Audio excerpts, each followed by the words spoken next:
Hello there, my name is Luciano Oliveira. I am a Brazilian attorney, also licensed in California and Texas. And today I'm going to be answering this question. Do I need the Brazilian tax ID, CPF, to receive inheritance in Brazil, open bank accounts, and pay for taxes? And the answer is yes. You're going to need the Brazilian tax ID, known as a CPF, for all those three things. Let's discuss. The Brazilian tax ID, known as CPF, means Cadastro de Pessoas Físicas, or registration for taxes purposes for a physical person.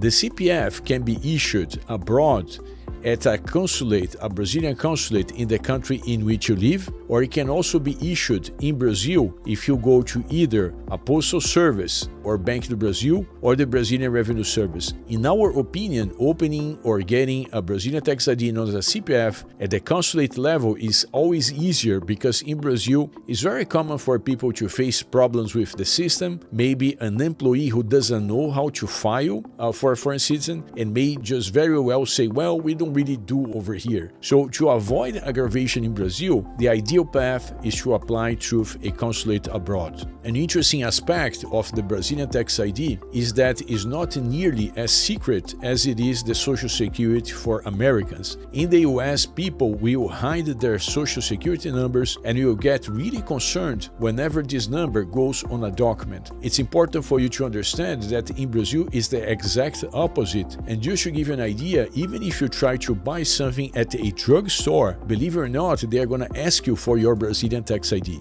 So, talking about how the Brazilian tax ID connects to the inheritance process. When you inherit properties in Brazil, you're going to eventually get title to assets. Let's say if you get real estate, you're going to need to be added to the title for that particular property. And in order for that to happen, you're going to need to first pay taxes, which you're going to need the CPF for this purpose. And after you pay the tax, at the end of the inheritance process, your name is going to be added to the title only if you have the Brazilian tax ID known as a CPF. Interesting to note that if you have a spouse, most probably than not, your spouse is going to need to participate in the probate as well. And guess what? She's going to need a Brazilian tax ID CPF as well.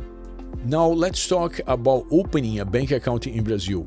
Opening a bank account in Brazil is very hard for foreign citizens, and for a traditional bank account, a fully fledged Brazilian bank account, you will most likely need a Brazilian legal residency, which is not the case for the vast majority of our clients. And therefore, for those people, actually a non-resident bank account is going to be the ideal route. Unfortunately, most Brazilian banks, they are going to make it hard for foreign citizens to have such account, even asking for large investments in exchange to give such account. Now, we're going to share over here a link to a page from the Brazilian Central Bank in which they list several institutions authorized to handle currency exchange. And if you pay attention to the right column, you're going to see the currency exchange banks. We recommend you to work with only banks, not agencies and other types of players which are smaller and not as well supervised as a bank. But again, if you're working with a currency exchange bank, chances are that you're going to be able to get a non-resident bank account easier than it would be the case for a regular traditional everyday bank. Interesting to note, for our clients, we usually handle the entire process of opening a non-resident bank account automatically and remotely, so they don't need to come to Brazil.